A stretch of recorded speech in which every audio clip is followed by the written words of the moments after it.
வணக்கம் நண்பர்களே, நான் உங்கள் அருண். இந்த பதிவில் நம்ம எதை பற்றி பார்க்க போகிறோம்னா, முள்ளங்கியின் ஆரோக்கிய நன்மைகள். அதாவது நோய்களை விரட்டும் முள்ளங்கி. கிழங்கு வகையில் பார்த்தீங்கன்னா ஒரு முக்கியமான கிழங்கு வந்து முள்ளங்கி. இது வந்து பார்த்தீங்கன்னா நிறைய ஆரோக்கிய நன்மைகள் வந்து இதில் வந்து நிறைந்திருக்கு. மேலும் பார்த்தீங்கன்னா சத்துக்கள் வந்து நிறைய இருக்குது. ஆனாலும் பார்த்தீங்கன்னா நிறைய பேர் வந்து இதனை விரும்புவதில்லை. இதில் உள்ள பயன் காரணமாக பல மருத்துவர்கள் வந்து முள்ளங்கியை வந்து உணவில் சேர்த்து வர வந்து வலியுறுத்துகிறாங்க. இப்போ வந்து பார்த்தீங்கன்னா முள்ளங்கியில் உள்ள சத்துக்கள் பற்றி பார்ப்போம். முள்ளங்கியில் வந்து vitamin C, vitamin A, vitamin E, vitamin பி6, வைட்டமின் கே, நார்ச்சத்து, பொட்டாசியம், பாஸ்பரஸ் போன்ற பலவித வைட்டமின்கள் மற்றும் மினரல்கள் வந்து இதில் இருக்குது.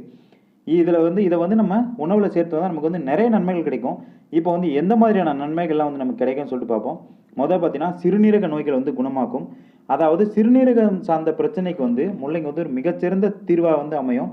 இதை வந்து நீங்கள் பொரியலாவோ இல்லை ஜூஸாவோ எப்படி சாப்பிட்டு வந்தீங்கனாலும் உங்களுக்கு வந்து நிறைய நன்மைகள் வந்து கிடைக்கும். சிறுநீரகம் வந்து அதாவது சிறுநீரை பெருக்கி சிறுநீரகத்தில் உள்ள கழிவுகள்லாம் வெளியேற்றி சிறுநீரகத்தை வந்து சிறப்பாக செயல்படுவதும். குறிப்பாக பார்த்தீங்கன்னா சில பேருக்கு சிறுநீரகத்தில் வந்து கற்கள், அதாவது கிட்னி ஸ்டோன் சொல்லுவாங்க, அந்த மாதிரியான கற்களால் அவதிப்படுறவங்க வந்து முள்ளங்கி ஜூஸை வந்து ரெகுலராக சாப்பிட்டு வரும்போது அவங்களுக்கு வந்து பார்த்தீங்கன்னா அந்த கற்கள் வந்து கரையும். மேலும் பார்த்தீங்கன்னா ரத்தத்தினை வந்து சுத்திகரிக்க உதவும். இரண்டாவது பார்த்தீங்கன்னா அனிமியாவினை தடுக்கும். அதாவது ரத்த சிவப்பணுக்களின் எண்ணிக்கை குறைவு காரணமாக வருவது இந்த அனிமியா. தமிழ் வந்து ரத்த சோகைன்னு சொல்லிட்டு சொல்லுவோம். இந்த ரத்த சோகை வந்துட்டால் வந்து பார்த்திங்கன்னா ரொம்ப டயர்டாக இருக்கும், நம்மளால் எந்த வேலையை வந்து செய்ய முடியாது, ரொம்ப வீக்காகிருவோம். இந்த ரத்த சோகையினை வந்து சரி செய்ய வந்து உதவுவது வந்து முள்ளங்கி. ஏன்னு பார்த்தீங்கன்னா இதில் உள்ள அதிகப்படியான இரும்புச்சத்து வந்து ரத்த சிவப்பணுக்களின் எண்ணிக்கை வந்து அதிகரிக்கும். மேலும் பார்த்தீங்கன்னா நம்முடைய ரத்த சிவப்பணு வந்து சேதமடைவதை வந்து தடுக்கும். மூன்று பார்த்தீங்கன்னா இருதயத்தினை பலப்படுத்தும்.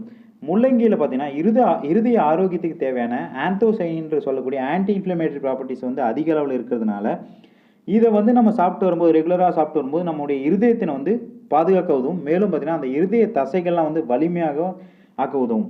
நான்கு பார்த்தீங்கன்னா கல்லீரலை வந்து சுத்தப்படுத்தும். கல்லீரல் உள்ள தேவையில்லாத நச்சுக்கள் வந்து வெளியேற்ற இந்த முள்ளங்கி வந்து உதவி புரியும். குறிப்பாக பார்த்தீங்கன்னா கல்லீரலில் உள்ள பிலிருபின் சொல்லக்கூடிய, அதாவது ஒரு சீக்ரெஷன்ஸ் இருக்கும், பிலிருபின் வந்து அதிகரிக்கக்கூடியதை வந்து கட்டுப்படுத்தி நமக்கு வந்து பார்த்திங்கன்னா கல்லீரலின் ஆரோக்கியத்தை வந்து காக்கும். அஞ்சு பார்த்தீங்கன்னா மஞ்சள் காமாலை வந்து குணப்படுத்தும். அதாவது முள்ளங்கி கீரையினை வந்து நம்ம ஒரு 40 நாள் வந்து ரெகுலராக சாப்பிட்டு வரும்போது நமக்கு வந்து பார்த்திங்கன்னா அந்த மஞ்சள் காமாலையானது வந்து குணமாகும். ஆறு பார்த்தீங்கன்னா நோய் எதிர்ப்பு சக்தி வந்து அதிகரிக்கும்.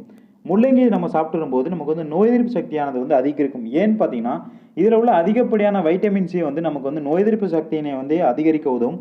மேலும் பார்த்தீங்கன்னா நமக்கு வந்து ஃப்ரீ ரேடிக்கல் செல் டேமேஜ் மற்றும் ஆர்கன் டேமேஜ், அதாவது உடம்புல வந்து ஃப்ரீ ரேடிக்கல்ஸ் அதிகரிக்கிறதுனால நமக்கு வந்து செல் அழிவுகள் மற்றும் பார்த்தீங்கன்னா உறுப்புகள்லாம் வந்து சேதமடைவதை வந்து தடுக்கும். ஏழு பார்த்தீங்கன்னா செரிமான கோளாறுகளை வந்து சரியாக்கும். முள்ளங்கியில் வந்து அதிகப்படியான நார்ச்சத்துக்கள் இருக்கிறதுனால நம்ம சாப்பிட்டு வரும்போது நமக்கு வந்து பார்த்தீங்கன்னா அஜீரண கோளாறு மற்றும் பார்த்தீங்கன்னா அதாவது அஜீரண கோளாறு வந்து சரி செய்யும். மேலும் பார்த்தீங்கன்னா நம்முடைய குடலின் ஆரோக்கியத்தினை வந்து மேம்படுத்தும். எட்டு பார்த்தீங்கன்னா ரத்த அழுத்தம் சீராகும். முள்ளங்கியில் வந்து ரத்த அழுத்தத்தினை குறைக்க தேவையான பொட்டாசியம் சத்து வந்து அதிக அளவில் இருக்கிறதுனால நமக்கு வந்து பார்த்தீங்கன்னா ரத்த அழுத்தத்தை வந்து சீராக பேலன்ஸ் பண்ணும். முள்ளங்கி வந்து சாப்பிட்டு வரும்போது நம்ம வந்து பார்த்தீங்கன்னா ஹை பிளட் ப்ரெஷர் இருந்தால் கண்ட்ரோலுக்கு வரும். 9 பார்த்தீங்கன்னா ரத்த சர்க்கரையை வந்து கட்டுப்படுத்தும். எப்படி ரத்த அழுத்தத்தினை கட்டுப்படுத்துதோ அது மாதிரி பார்த்தீங்கன்னா ரத்த சர்க்கரையின் அளவை வந்து கட்டுப்படுத்தும். சர்க்கரை நோயாளிகளுக்கு வந்து முள்ளங்கி வந்து ஒரு மிகச்சிறந்த கிழங்கு வகை உணவு. எப்பயுமே பார்த்தீங்கன்னா அதாவது ரத்த சர்க்கரை அதிகமாக உள்ளவங்களுக்கு வந்து கிழங்கு வகைகள் வந்து சாப்பிடக்கூடாதுன்னு சொல்லுவாங்க. ஆனால் முள்ளங்கி வந்து ரெக்கமெண்ட் பண்ணுவாங்க. ஏன்னு பார்த்தீங்கன்னா இதில் வந்து ஆன்டி டயபெட்டிக் ப்ராப்பர்ட்டிஸ் மற்றும் நார்ச்சத்து வந்து அதிக அளவில் இருக்கிறதுனால இது வந்து சர்க்கரை நோயாளிகளுக்கு வந்து ஒரு மிகச்சிறந்த காய்கறின்னு சொல்லிட்டு சொல்லலாம். 10 பார்த்தீங்கன்னா உடலுக்கு வந்து குளிர்ச்சினை அடிக்கக்கூடிய தன்மை வந்து முள்ளங்கிக்கு உண்டு. அதனால் வந்து கோடை காலத்தில் வந்து நீங்கள் முள்ளங்கி வந்து அதிகமாக சாப்பிட்லாம். உங்களுக்கு வந்து உடல் வந்து எப்பவுமே குளிர்ச்சியாக இருக்கும்.